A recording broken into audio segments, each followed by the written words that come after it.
স্বাগতম পদ্মা গার্ডেন রাজশাহীতে, যেখানে হাওয়ায় মিশে থাকে প্রশান্তি, রাস্তায় থাকে নরম সূর্যের আলো। আজ আপনাদের নিয়ে চলে এসেছি পদ্মা গার্ডেনে, যেখানে নদী, বাতাস, নিরাপত্তা আর সৌন্দর্য মিলিয়ে বানায় এক অন্যরকম অনুভূতি। চলুন তাহলে পদ্মা গার্ডেনকে নতুনভাবে দেখা যাক।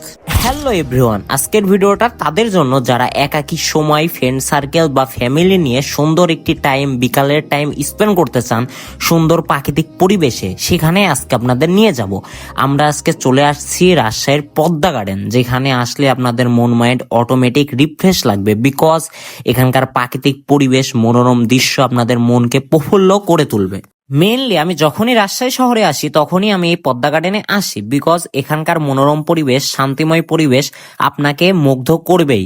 আপনাদের মন মাইন্ড রিফ্রেশ করতে চাইলে ফ্রেন্ড সার্কেল, পরিবার নিয়ে আপনারা অবশ্যই এখানে চলে আসবেন। রাজশাহী সাহেব বাজার থেকে 5 মিনিট হেঁটেই আপনারা চলে আসতে পারবেন এই সুন্দর একটি প্লেসে। আমি এই পদ্মা গার্ডেনে অনেকবার আসছি, বাট এবার এসে আমার কাছে ডিফারেন্ট মনে হচ্ছে, কারণ এখানে রিসেন্টলি অনেক কিছু চেঞ্জ হয়েছে। আপনাদের যদি মনে হয় যে রাজশাহীতে যাব এবং রাজশাহীতে গিয়ে কোথায় সুন্দর একটি টাইম স্পেন্ড করব, কোথায় বিকালে গিয়ে বসবো, আড্ডা দিব, তাহলে আমি অবশ্যই সাজেস্ট করব এই পদ্মা গার্ডেনে এসে আমার মতো বসে প্রাকৃতিক পরিবেশের সুন্দর একটি ফিল নেবেন। এখানে বসলে আপনাদের মন মাইন্ড অটোমেটিক ফ্রেশ হয়ে যাবে। মেইনলি আমরা নওহাটা থেকে ভাবছিলাম কোথায় যাওয়া যায়, কারণ আমাদের ট্রেনের টাইম 2:30, আর এখন বাজে 1:20, এখনো মোটামুটি 1 ঘন্টা সময় আছে আমাদের হাতে।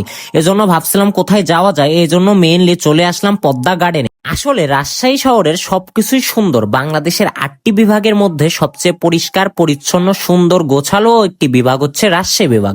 আমাদের হাতে আর মাত্র 20 মিনিট টাইম থাকায় আমরা পদ্মা গার্ডেনকে বাই বাই টাটা বলে একটি অটো ধরে আমরা এখন চলে যাব রাজশাহী রেলওয়ে স্টেশনে। সো এভরিওয়ান, আপনারা যারা রাজশাহী শহরে এসে পদ্মা গার্ডেনে ঘুরছেন অবশ্যই কমেন্টে জানাবেন। আমাদের ট্রেন 2:30 মিনিটে, আমরা এখন ট্রেনে করে রওনা দেব বাসার উদ্দেশ্যে ঈশ্বরদীতে। আজকের ভিডিওটা মেইনলি এখানেই শেষ করছি। সবাই ভালো থাকবেন, সুস্থ থাকবেন, আল্লাহ হাফেজ।